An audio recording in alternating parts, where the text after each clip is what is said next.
Hey everybody, it's Wednesday. My days are off because I subbed a morning class at Yogashala today. It's Wednesday, January 11th, and I am trying to get my head wrapped around this technical difficulty with the video recording process. So I don't want to give up. I don't want to give up because I have done that before with this project, and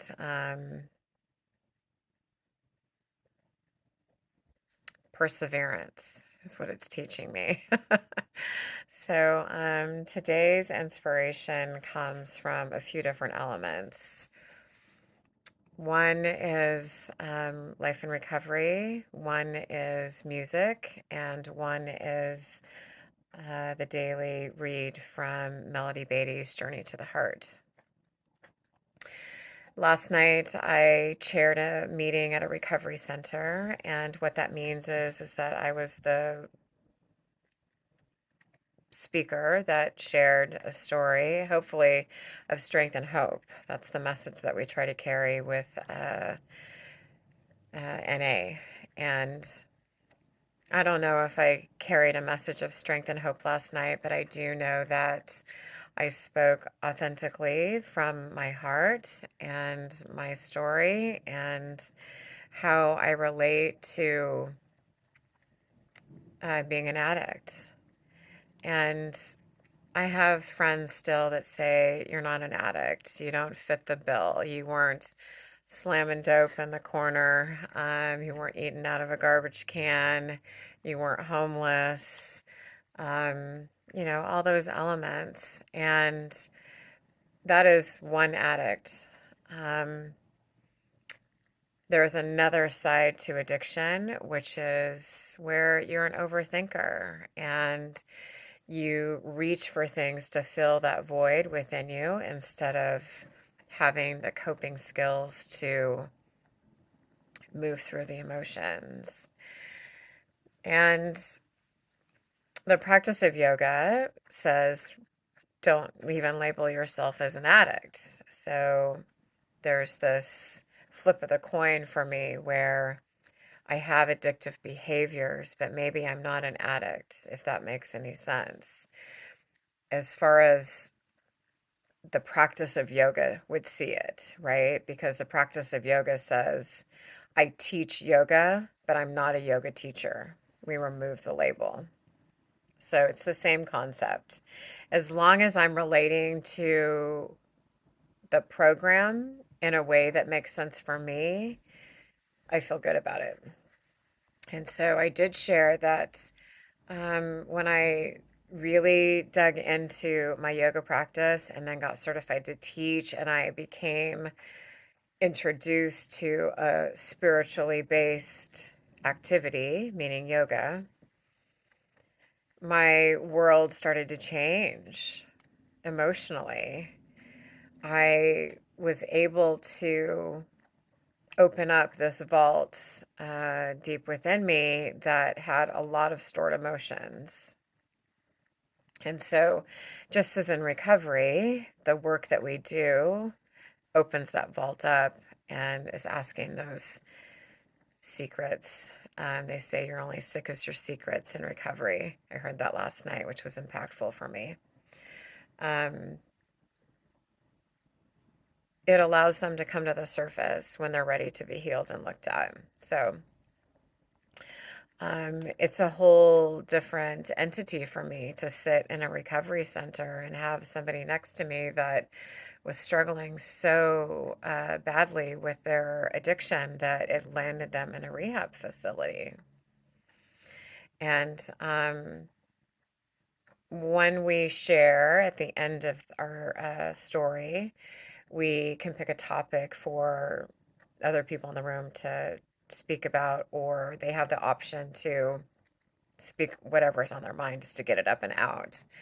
And so I asked the topic to be, what's your purpose? Because I'm still trying to find mine. And I was inquisitive about, what somebody in a rehab facility thinking, if they've only had a few days in, what their purpose is.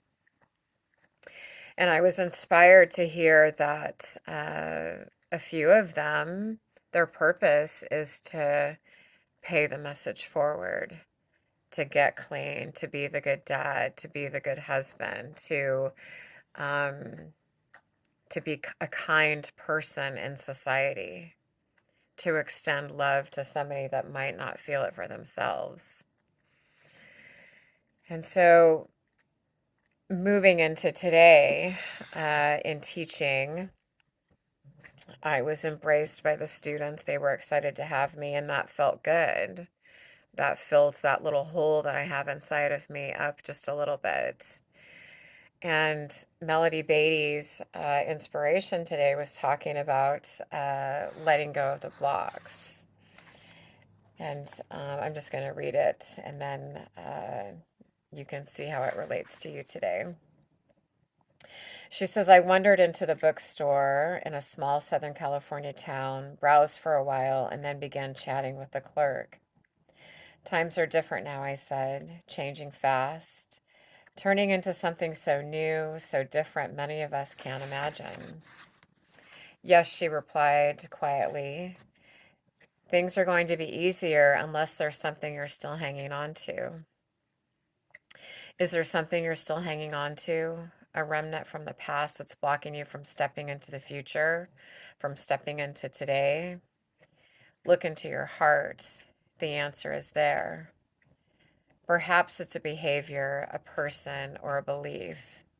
Is there an issue from the past that's blocking your ability to love yourself, to connect with God, life, and others? Ask yourself if there's something you're hanging on to that has outgrown its purpose. Old chains can tie us to the past, to past pain, to a path we've already trodden, a place we've already been. Now is the time to let go.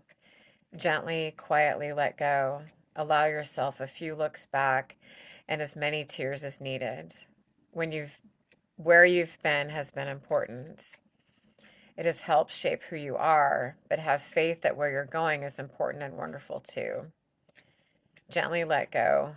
Be free to step into your future of joy. And so I read this in class today, but it's so relatable to the mind of an addict because we hold on to things, especially past pain. And that's why we reach for things to numb the feelings. When I read this in class, I followed it up with a new song that I stumbled on by a beautiful singer. Her name is Amber Ray, R-E with a little accent over the E. And it is called A Work of Art. And it talks about allowing yourself that moment to let things go and just breathe. The breath allows us so much freedom in the body and in the mind. And it's really easy to overlook that we use it to, survive, right? We don't have our breath, we're pretty much dead. But can we tune into the breath on a more deeper and insightful level that when we are feeling stuck or when we are feeling less than, it can provide that freedom feeling within and this new hope, new energy. I encourage you to listen to the song. Again, it's Amber Ray. It's called Work of Art. I believe you can find it on YouTube. It's definitely on Spotify. At the end of class, there were several students that wanted the name of the song, so it's a juicy one for the heart. Wherever you're at today, I hope that you can let something go.